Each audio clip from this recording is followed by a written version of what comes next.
And now, as we've just heard, a Moroccan asylum seeker has now been jailed at Teesside Crown Court for life with a minimum term of 44 years and 52 days. This for murdering a pensioner in an attack motivated by the conflict in Gaza. Ahmed Alid stabbed 70-year-old Terence Carney multiple times in Hartlepool in October and told police that it was in protest against the Israel and Gaza conflict. Now, he was also found guilty of the attempted murder of his housemate, who he had attacked before the fatal stabbing of Mr. Carney. This on the grounds that he had converted to Christianity. Let's cross to Teesside Crown Court to GB News reporter Anna Riley. Anna, thank you very much indeed. You heard what the judge had to say. On what basis was this sentence handed out? Yes, the judge here, Mrs Justice Chima Grubb, said that Alid had committed terrorist offences when he murdered 70-year-old Terence Carney, and for the attempted murder of his housemate Javid Nouri. She told Alid that he had hoped to frighten the people of Britain and undermine the freedoms they enjoy when he murdered Mr Carney in a terrorist attack. She said that Alid had attacked an unarmed and elderly man who was unable to defend himself.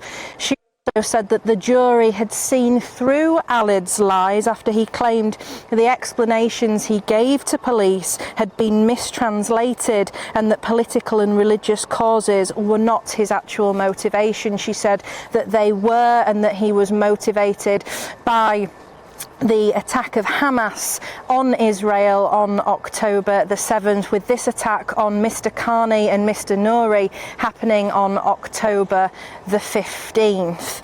She also read out victim statements as well from Mr Carney's wife, Patricia. She said that her husband went out walking early every morning because he enjoyed the peace and quiet on the street. That peace and quiet, though, was cruelly shattered by Alid when he stabbed Mr Carney 6 times fatally and killed him. In a statement to the court, Mrs Carney said Terence, who they called Tess, was doing what he had always done and enjoyed doing. He was taking a walk on a street he believed to be safe, and a chance encounter with this man ended his life. She said that she'd been with Mr Carney from a young age, and that although they'd been living separately for a few years, they were still very much close.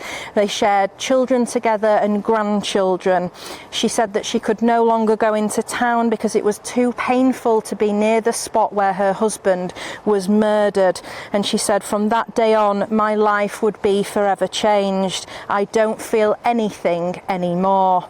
The court heard that Alid attempted to kill his Iranian housemate Javid Nouri because he regarded him as an apostate. He'd converted from Islam to the Christian faith. Javid Nouri gave a victim statement. He said since the attack he did not trust anyone or anything, and that all thoughts and feelings he had of being safe in a safe country had gone. He was seeking asylum from Iran. He said, I would expect to be arrested and killed in my home country for converting to Christianity, but here I did not expect to be attacked in my sleep. How is it possible for someone to destroy someone's life because of his religion?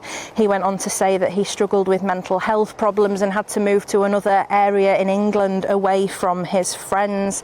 He said, I want to tell Ahmed, you are a weak person. Because of your religion, you attack someone in deep sleep and an old man who struggled to walk. Counter-terrorism policing North East have also been involved in this investigation, along with Cleveland police. They said in this case it was appropriate that the decision to declare this horrific incident as an act of terrorism was made once all the evidence had been heard by the court.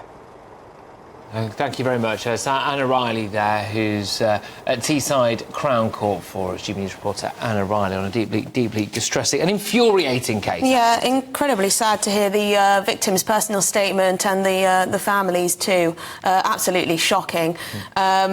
I believe we have a statement here to read out, do we, from the Carney family. They say we would not want anyone else to have to go through what we have had to go through over the last 6 months and what we will continue to go through for the rest of our lives. For us, things will never be the same again. Yes, he may have a life sentence, but family too.